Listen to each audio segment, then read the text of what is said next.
Düz mimarım. 6 kıtada 55 ülkeye gittim. Hong Kong'da timsah yedim. Küçükken doktor olmak istiyordum. Mimarda çok para var. Şöyle bir esprisi var. Evet, siz mimarsınız ama iç mi, dış mı?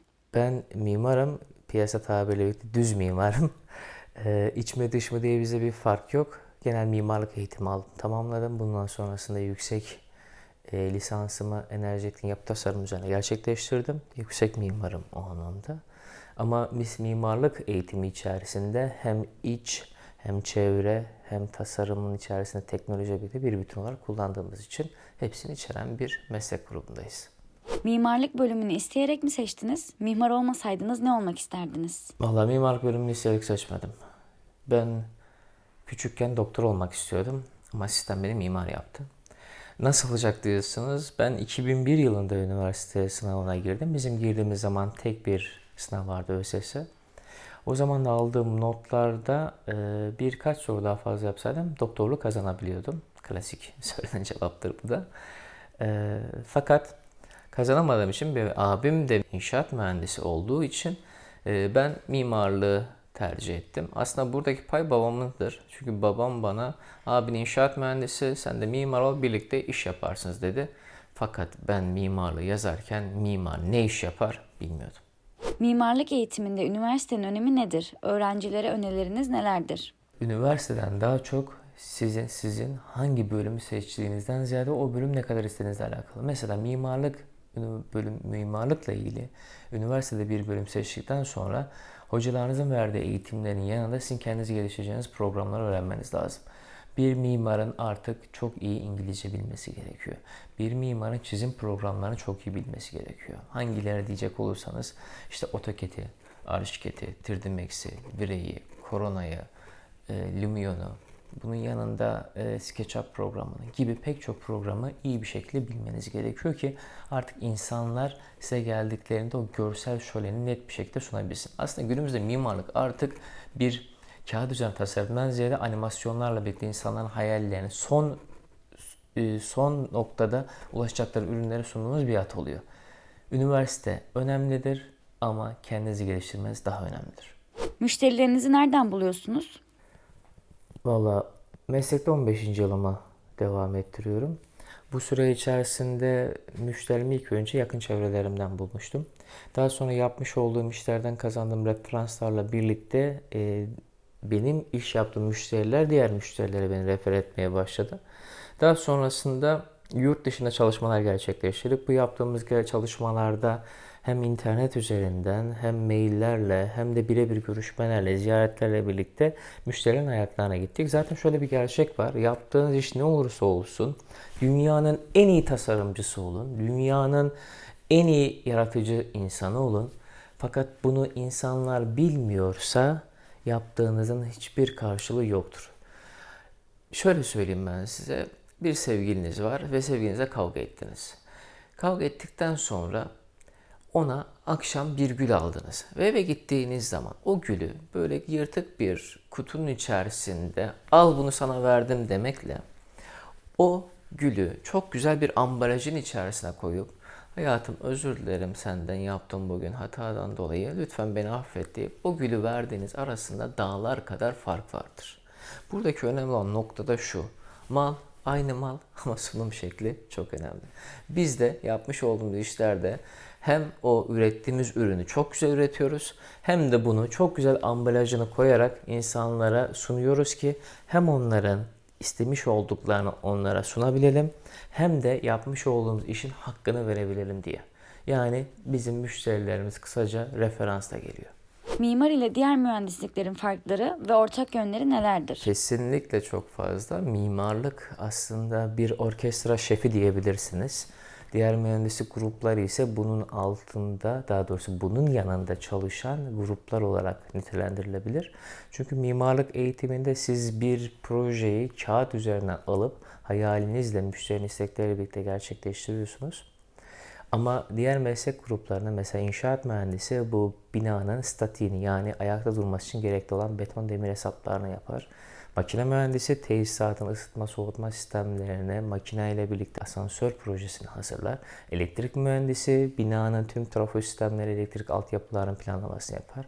Harita mühendisi proje alanının çevre düzenlemesine bağlı olarak nereye yerleşeceğini, koordinatlarını ve bunun göre yerinde uygulamasındaki arazinin tam yerini oluşturur. Jeoloji mühendisi toprağın etüdünü gerçekleştirir. Yani aslında bakacak olursanız mimarlık diğer tüm meslek gruplarıyla hem ilintili hem de tamamen bağımsız bir grup içerisinde yer almaktadır. Yeni mezun mimarlık öğrencilerine tavsiyeleriniz nelerdir? Para odaklı olmayın. Sakın ve sakın para odaklı olmayın. Çünkü mezun olduğunuzda çoğunuz bir şey bilmiyorsunuz. Ben de mezunken ben de bilmiyordum.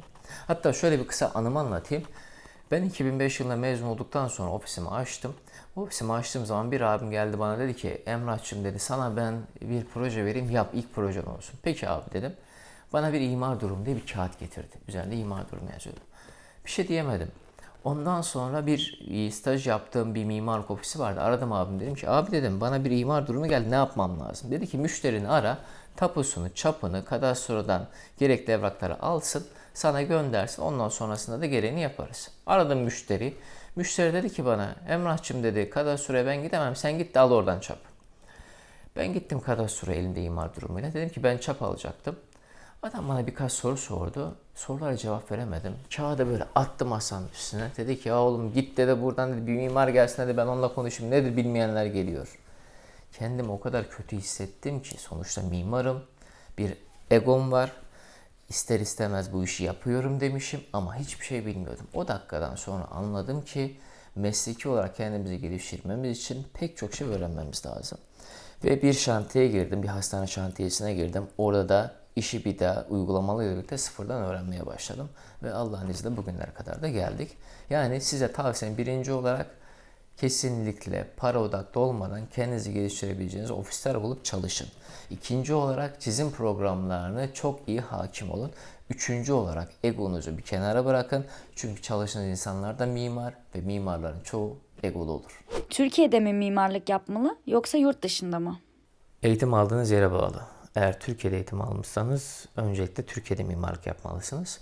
Ama üniversite olarak hangi üniversiteden eğitim alırsanız alın, mimarlıkla ilgili olarak okuldan mezun olduktan sonra minimum üniversite dönemi kadar da piyasa işlerini öğrenmeniz lazım. Mesela mezun olan arkadaşlarıma önerim şantiyelerde çalışmaları, ilk bir yıl, 2 yıl malzemeyi tanımaları, yönetmelikleri bilmeleri, bir proje baştan aşağı yapmaları. Bunları bildikten sonra, malzemeyi tanıdıktan sonra kesinlikle yurt dışına gitmesi. Ki okuyan arkadaşlarımızın da şu anda fırsatlarla birlikte kesinlikle Erasmus yapıp en azından bir ya da 2 dönem yurt dışında da mimarlık eğitimi almalarını tavsiye ediyorum. Türkiye'de mimarlığı gerçekleştirdikten sonra yurt dışındaki mimarlıkla birlikte kendinizi geliştirebilirsiniz. Çünkü artık sizin ofisinizin nerede olduğunun bir önemi yok. Dünya global bir köy. Bu köyün içerisinde herkes birbirine rakip. Artık sanal olarak projeleri, görüntülü konferanslarla görüşmeler yaparak insanlarla çalışmalar yapabiliyorsunuz ve buna bağlı olarak pek çok iş gerçekleştiriyorsunuz. Onun için hem Türkiye'de işi öğrenip hem de yurt dışında iş yapabilecek kapasitede olmanız gerekiyor. En çok hangi ülkeyi beğendiniz? Yani en sevmediğiniz ülke hangisi oldu? Valla bugüne kadar çok ülke gezdim. 6 kıtada bulundum. En çok derken mesela Norveç ilk gittiğim ülkedir 2004 yılında. İlk gittiğimden midir bilmiyorum. Norveç'i çok sevmiştim. Sistemi, yaşayış şekli, insanların davranışları, binaları çok güzeldi. Sonrasında İngiltere gene ofisim olan yer. İngiltere gayet sevdiğim hem yüksek teknoloji binaları hem tarihi binalar bir arada gördüğünüz çok güzel bir yer. En sevmediğim kısma geldiğinizde uzak doğuda yemek kültürüne bağlı sevmediğim yerler vardı. Mesela Tayland tatil olarak çok güzel ama yemek kültürü açısından tamamen bizim damak tadımıza uzak olduğu için çok sevmediğim bir ülkeydi. Hatta şöyle bir anekdot da vereyim. Ben bu gezilerim boyunca çok farklı yemekler yemek zorunda kaldım. Mesela Hong Kong'da timsah yedim, Avustralya'da kanguru yedim, e, Tayland'da kurbağa yedim gibi pek çok farklı şey de yemiştim. Kaç ülkeye gittiniz? 6 kıtada 55 ülkeye gittim. 16 yıllık süreç içerisinde 300'ün üzerinde yurt dışı seyahati gerçekleştirdim. Covid-19 günlerinizde mimarlık ofisiniz nasıl etkilendi? Ofis olarak biz de çok kötü etkilendik. Tüm sektörler olduğu gibi. Aslında ekonomik anlamda ülkede mimarlık işi biraz lüks olduğu için, yani insanlar yeni iş yerleri açmaları lazım, yeni yatırımlar yapmaları lazım. Son 3-4 yıldan beri zaten ülke ekonomik olarak zordaydı. Covid-19 sürecinde ise bu tamamen tüm sektörlere yayıldığı için etkilendi. Biz de ofis olarak bazı birimlerimize küçülmeye gittik. Yurt dışı operasyonlarımızda azaltmaya gittik ki ben Şubat ayından beri, daha doğrusu Mart'ın başından beri yurt dışında pek bir yere gidemiyorum. Mesela İngiltere'de ofisimiz var, İngiltere'ye gidemiyorum. Umman'da ofisimiz var, Umman'a gidemiyorum. Orta Doğu'da Kuveyt'te devam eden projelerimiz var. Oradaki işler durduğu için oraya gidemiyorum. Dubai'de yaptığımız villa projesi var. Yasak olduğu için gidemiyorum. Katar'da villa projemiz var, gidemiyorum. Fransa'da ve Macaristan'da projelerimiz var, gidemiyoruz. Yani bunlar bizi olumsuz olarak etkiledi ama olumlu taraflar da şu: İşin sanal boyutunda, teknolojiyle birlikte sanal boyutunda insanları görüşebilmek ve kendi ufkumuzu açabileceğimiz yeni teknolojilere girdik. Hatta bunların bir sonucu olarak da bu YouTube kanalıyla birlikte kendimizi daha fazla ifade edebileceğimiz bir platform oluşturmaya başladık. Arkanızda çeşitli objeler görüyoruz. Bunlar hakkında bilgi verir misiniz? Koleksiyon mu yapıyorsunuz yoksa özel bir anlamları var mı? Arkamdaki tüm objelerin benim için özel anlamı var. Çünkü gittiğim ülkelerden aldığım objeler. Başlangıçta kupalarla başlamıştım. Daha sonra snowball'lar almaya başlamıştım. Kartlar aldım. Masaüstü hediyelikler almaya başladım. Son zamanlarda da işte gittiğim ülkelerin ikonik binalarının modellerini alıyorum. Ve aslında bu bir nevi benim için alışkanlık haline geldi. Çünkü o binaların özelliklerini ofisime getirerek hem ilham alabileceğim bir yapı oluşturuyorum hem de o hatıralarımı taze tutuyorum. Şöyle bir örnek vereyim. Mesela ben 2007 yılında Romanya'ya gittim. Romanya'da Dracula Kalesi'ni ziyaret etmiştim. Dracula Kalesi'nde şöyle bir obje aldım önünden. Bu objenin anlamı, Dracula'nın yaşadığı söylendiği tarihlerde şatonun içerisinde gizli kapılar vardı. Ve bu gizli kapılar bu şekilde objelerle birlikte saklanmıştı. Bu elimde gördüğünüz objeyi kapının yanında aşağı doğru çektiğinizde mekanizma ile birlikte kapı açılıyordu. Aynı zamanda bu obje kraliçenin ve prenseslerin odalarında gizli suikast silahı olarak da kullanılıyordu. Yani bir baskın yapıldığı zaman odalara kraliçenin ya da prensesin esir düşmemek için kendisini öldürdüğü ya da karşı tarafı öldürdüğü bir suikast silahı olarak kullanıyordu. Nasıl oluyor derseniz şöyle bir esprisi var. Mimarlıkta çok para var mı? Mimarlıkta çok para var ama bunu erken yaşta kazanamıyorsunuz. Minimum 15-20 yıllık bir tecrübeniz olması gerekiyor ve ortalama 40 yaşından sonra, pek çok ünlü mimarda bakarsanız 40 yaşından sonra para kazanmaya başlamıştır. Biz de güzel paralar kazandık ve kazanıyoruz. Hedefleriniz var mıdır? En büyük hayaliniz nedir mesela? Her mimar gibi benim de hedeflerim var ki ben hedeflerimi 2003 yılında 25 yıllık bir plan yaparak koydum. Ömrüm vefa ederse 2028 yılında uzayda oluşturacak olan dünya dışı uzay istasyonlarının tasarımında çalışan bir mimar olabilmek. Dünya dışı uzay istasyonlarının tasarımında çalışan bir mimar olabilmek. Ben bu hedefimi 2003 yılında söylediğim zaman insanlar bana gülüyordu. Hadi canım diyordu ama bugünlere geldiğimizde Emrah sen yaparsın diyorlar. Ve aslında biraz da teknoloji görüyorlar. 2021 yılındayız şu anda. Bu yıl itibariyle birlikte dünyada ulaşmak istediğim pek çok hedefe ulaşabildim. 6 hedefim daha var. Bu masaya gidebilmek ve NASA'nın üzerinden dünya dışında uzayda yapılacak olan uzay istasyonlarından proje yapabilmek için. Bunlardan bir diğeri de kısmet olursa 2023 yılının Ağustos ayında Amerika'da bir mimarlık ofisi açacağız ve bunun üzerinde 5 yıllık bir sürecin sonrasında da NASA üzerinden uzayda bina projeleri yapmaya başlayacağız. Kıssadan ise bir hikaye anlatsanız ne olurdu? Aslında şöyle bir hikayem var. Vakti zamanında bir tane yaşlı bir teyzemiz varmış. Bu teyze hayatı boyunca sürekli Allah'a dua edermiş. Allah'ım beni koru, beni cennetine al, bana yardımcı ol diye. Ve bir gün bunun yaşadığı köye bir sel baskını haberi gelmiş. Orada bir baraj var. Baraj yıkılacak ve köy sular altında kalacakmış. Önce bir genç koşarak gitmiş teyzemin evine. Demiş ki teyzeciğim gel seni kurtarayım. Baraj yıkılacak, sular altında kalacağız. Oğlum demiş sen git, Allah beni kurtarır. Arkasından bir araba gelmiş. Kapıyı çalmışlar, kornaya basmışlar. Demişler teyze gel seni kurtaralım. Çünkü sel geliyor, öleceksin. Oğlum demiş siz gidin, Allah beni kurtarır. Sular yükselmeye başlamış. Teyzeciğim birinci kata çıkmış balkonda. Orada bir tekne yanaşmış. Demiş ki teyzeciğim gel seni kurtaralım, bak sular yükseliyor, öleceksin. Oğlum demiş siz gidin demiş, Allah beni kurtarır. Daha sonra sular iyice yükselince teyzem canavliyle çıkmış evin çatısına.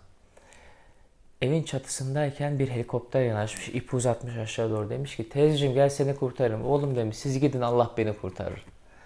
Daha sonra sular iyice yükselmiş, teyzeciğimiz ölmüş. Öldükten sonra mahşere gittiğinde isyan etmeye başlamış. Demiş ki Allah'ım demiş ben sana hayatım boyunca dua ettim. Senin için her gece gündüz namaz kıldım, ibadet ettim. Neden demiş beni kurtarmadın? O ara bir mahşerden bir ses gelmiş. Ey kulum demiş. Suların yükseleceğini sana genç çocuk göndererek haber verdim. Kabul etmedin. Sana bir araç gönderdim, binmedin. Sana bir tekne gönderdim, onu da kabul etmedin. En son sana helikopter gönderdim, yine kabul etmedin. Ben sana daha ne yapsaydım kulum demiş. Buradaki kısa ve ise şu, biz Allah'a inanan insanlarız ve hayatımız boyunca sürekli dua ederiz. Fakat karşımıza çıkan fırsatları ise görmezden gelip Allah nasıl arkamızda bize yardımcı oluyor der. Buradaki yaşayacağımız olayların hepsinde tek alacağımız gerçek şudur. Biz ne olursa olsun Allah için çalıştığımız bu işlerde önümüze çıkan fırsatları iyi bir şekilde değerlendirelim ve onlar için nereden geleceğine bağlı olmayan ilahi bir güç görmeden bunları değerlendirip gerçeğe ulaşmaya çalışalım.